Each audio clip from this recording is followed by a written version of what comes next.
Liz Donatelli. Welcome to Reader Seeks Romance, the #1 romance novel talk show on YouTube. In today's episode, I chatted with Latinx romance author Priscilla Oliveras about her new novel, Anchored Hearts, a second chance romance between two exes from close-knit Cuban-American families living in Key West, Florida. Priscilla also shared the results of her Clifton Strengths test and told the story of how her father introduced her to romance novels. And Priscilla and I played Match Game. Enjoy, and be sure to like, comment, and subscribe. Hi, Priscilla. Welcome to Reader Seeks Romance. Hi, Liz. Thanks for the welcome and thanks for the invite. Congratulations, Priscilla, on the release of Anchored Hearts. Oh, thank you. Thanks. I'm really excited that it's finally out there and readers can get to meet Alejandro. If they read Island Affair, then they have met Ana Maria, but a little briefly, and now this book is all hers. So they'll get to meet another firefighter, paramedic in the Navajo Familia, and This one's a second chance romance. So a little bit different from Island Affair, fake romance. Mm-hmm. This one has like the angst of first love, high school, haven't seen each other in 12 years, and two moms that are determined that their kids should be together. And so they're going to do a little bit of meddling. I was wondering if at any point you found yourself siding with one over the other. Like, you know what? I kind of feel like it is Alejandro's fault. Or you know what? I think Ana Maria, she really is the one to blame. Like, did you find yourself taking sides? Alejandro had a lesson that he needed to learn. And I think, and at some point he does voice it, that he realizes, for the gist of the book, for those, like, if you haven't read the blurb or anything, they were high school sweethearts, and their plan had been, upon graduating from high school, they were going to go off and explore. And Alejandro is into photography, and that's what he wanted to be, is a commercial photographer. And Ana Maria wasn't quite sure yet, but so their plan was go travel. She assumed return back home in Key West would be their home base, like their port. But Alejandro and his dad have a really big rift. The dad wants him to stay and run the family restaurant, like, continue the legacy. And that's not what Alejandro wants. So when Alejandro leaves after high school, and Ana Maria has to stay because her dad is in the hospital, and he leaves telling her, I'm not coming back. My dad has said, don't come back, if I'm not going to take my place at the restaurant. And so I'm not returning. And when he leaves, it's assumed that Ana Maria is going to go, join him. And she doesn't. And she has a damn good reason for not going. I identified with her because I could understand really why. And Alejandro had good reasons for going. But he had some immature reasons for holding it against Ana Maria for not following eventually. So family, particularly meddlesome matriarchs, is at the heart of Ana Maria and Alejandro's love story. How much of your own family and familial experiences made it into Anchored Hearts? Oh, goodness. Well, the thread of the chancla is alive and well in my familia. Like a lot of friends that I know, a lot of Latinx friends that I know, that chancla thread is one that you listen to. I think that the meddling mommies, sure. I mean, Ana Maria and Alejandro's moms do take that to an extreme.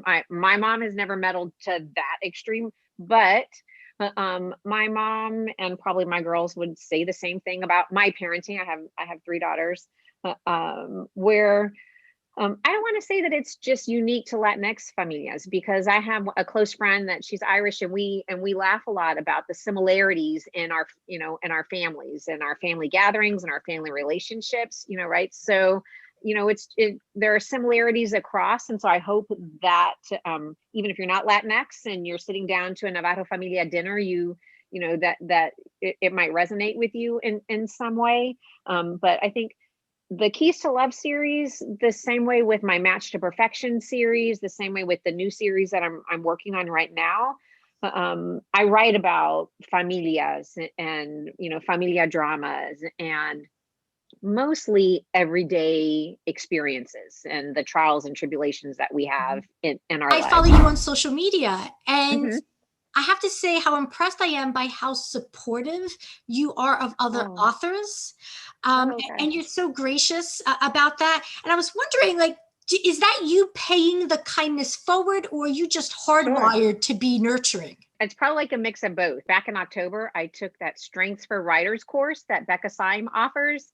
And then I did the Write Better Faster class in January. And my strengths, according to the Clifton Strengths Finders test, my top 5 strengths do feature like relationship building. So it's positivity, empathy, belief, includer, harmony. One of the questions in the test was, do you like to win, or are you okay if your friends win? I thought, well, yeah, I do like to win. But at the same time, if I have a friend that I know they've worked just as hard, right, then I'm happy for them if they win. And it's motivating for me to see a friend do well, because, then I'm like, oh, if I keep trying, maybe I can have that or something similar. The first romance I read was a Harlequin romance, so a sweet romance, and it was one of my dad's. It was one of Papi's, and I was like a sophomore in high school, so in Key West, and we were stuck in a hurricane shelter on the base, and it was like day 2, and I was typical 15-year-old, bored out of my mind. Think this was like pre-cell phone, pre any electronics like that, and just so bugging my parents. And my dad is a huge romance reader, and one of his hurricane supplies was a bag full of romance novels. So by day 2, when I was like climbing the walls and driving them crazy, he just said, look, pick a book out of my bag and read, like basically get out of my hair. I really wish I could remember the title. I know it was a Harlequin romance. He did have, like, he always had romances and presents, but I kind of veered towards the romances. So it was one of those. And so during that hurricane, in that shelter, a romance reader, was born.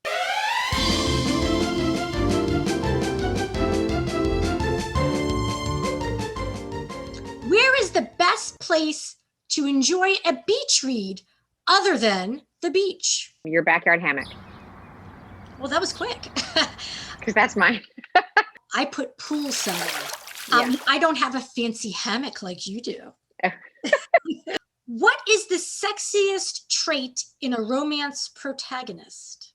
The first thing that came to our mind is like sense of humor, but also what's important to me is like a sense of others, like thoughtfulness of others. I put confidence. Do you like alpha? Do you have a preference? Alpha heroes, beta heroes, cinnamon roll heroes? That's a good question. I like something in between. I'm okay with like a kinder alpha, or even, we don't even have to use alpha, just a confident, decisive protagonist who also though has vulnerabilities that he's okay with, showing. It's funny is that I often look for someone with the qualities of my husband, and I think, well, why am I could just talk to him, but there's something about the one in the book. I don't know. Well, I think that make believe, like, there's that whole line of, romance, it gives women false hope, or it gives the readers like false. And I'm like, for me and a lot of people I talk to, I don't think it's, it's, I know it's not reality, right? So it's like just that little bit of escapism that you need. There's nothing better than that time when you first fall in love. Yeah. And it's new. And that's what I get to re-experience with someone like my husband, or maybe my husband on steroids, by reading the novel. Yeah. So I think that might be it, but I'm still kind of thinking on it. Yeah, that's a good thesis. Which snack does not pair well with reading a romance novel? So probably something I don't like. I would say sushi, although there's a lot of sushi lovers out there. I say that, and I've tried this, so I know this doesn't pair well. Guacamole or some kind of dip. Oh. because, you know, you might be shoveling it in and it's, you know, it's messy, it's falling all Yeah. over the place. It's also not sensual, and it brings out that gluttonous animal in a person, or at least in me. So it's like, I can't read something sexy while I'm like, Yeah. By which page are you fairly Ooh. certain that you will love the book? I'm not as critical because I know like what goes into trying to write a book.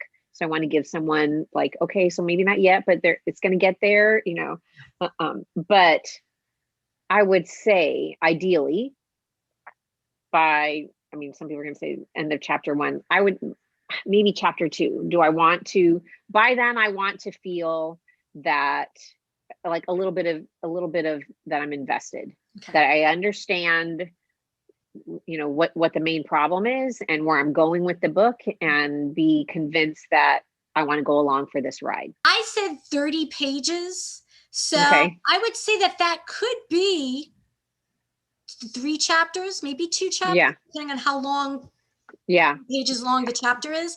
But I would Yeah. say that I think we're matched on that. Thank you so much for joining me today, Priscilla, on Reader Seeks Romance. It was a pleasure. Oh, I enjoyed chatting with you. It was fun playing the game and talking all things Romancelandia. So thank you so much.